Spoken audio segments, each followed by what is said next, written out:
Child abuse and neglect are rampant in this country and throughout the world. Having ever witnessed an act upon a child so egregious may leave you wondering if what you are seeing or hearing is real. With that regard, I present two questions to you. What is child abuse? What is child neglect? Hello, I'm Diane Herst, and today I'll be discussing with you the differences between child abuse and child neglect. What makes me informed enough to share it with you? I work for the Arizona Department of Child Safety and see a need to inform the public as to what constitutes these horrendous crimes. Alone, I am but one of the many employees who work diligently to improve the child safety system. However, all of us together can and will make a difference in the lives of vulnerable youth and their families. Because we are a new agency rising up from the ashes of the former, we are even more dedicated to educating both ourselves and you, the public, of what goes on in over 3 million households in the United States every year, involving more than 6 million children.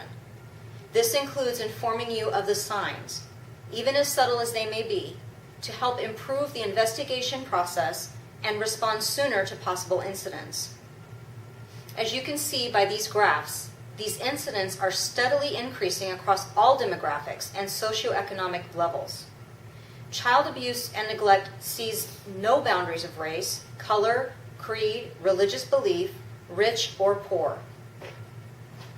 This issue is relevant, as many individuals still consider some forms of discipline to be necessary in raising children. As stated in Lehner et al. 2001, approval for physical punishment of children is widespread. Even what child discipline was as little as 20 years ago, compared to what it is now, has been in the media lately.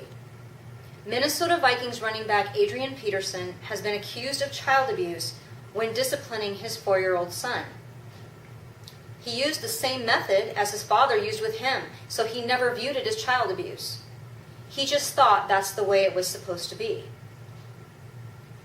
The need to inform and educate the public with regard to child abuse and neglect is substantial, based upon the United States Department of Health and Human Services Child Abuse and Neglect Report for the latest statistics in 2012. This report, released in 2013, states that a report of child abuse is made every 10 seconds. More than 4 children die every day as a result of child abuse. And sadly, 70% of those children that die from abuse are under the age of 4. When discussing a child who may be in danger, the first thing to emphasize is that it may not always be so black and white in knowing what is happening. However, let's look at the Arizona state statutes in specific so that you are well informed of what the differences are. So what constitutes child abuse? Well, according to the Arizona Revised Statutes, Section 8-201, child abuse is the infliction or allowing of physical injury, impairment of bodily function or disfigurement, or the infliction of or allowing another person to cause serious emotional damage as evidenced by severe anxiety, depression, withdrawal, or untoward aggressive behavior, and which emotional damage is diagnosed by a medical doctor or psychologist and is caused by the acts or omissions of an individual who has the care, custody, and control of a child. Although the definition is much broader and inclusive of many forms of abuse, the ones I would like to bring to your attention today are inflicting or allowing sexual abuse, sexual misconduct, or molestation, as well as physical injury and unreasonable confinement.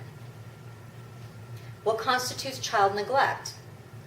Again, according to the Arizona Revised Statutes, Section 8-201, child neglect is the inability or unwillingness of a parent, guardian, or custodian of a child to provide that child with supervision, food, clothing, shelter, or medical care, if that inability or unwillingness causes unreasonable risk of harm to the child's health or welfare, except if the inability of a parent, guardian, or custodian to provide services to meet the needs of a child with a disability or chronic illness is solely the result of the unavailability of reasonable services. This can be found in the Arizona State Statutes 2014 version.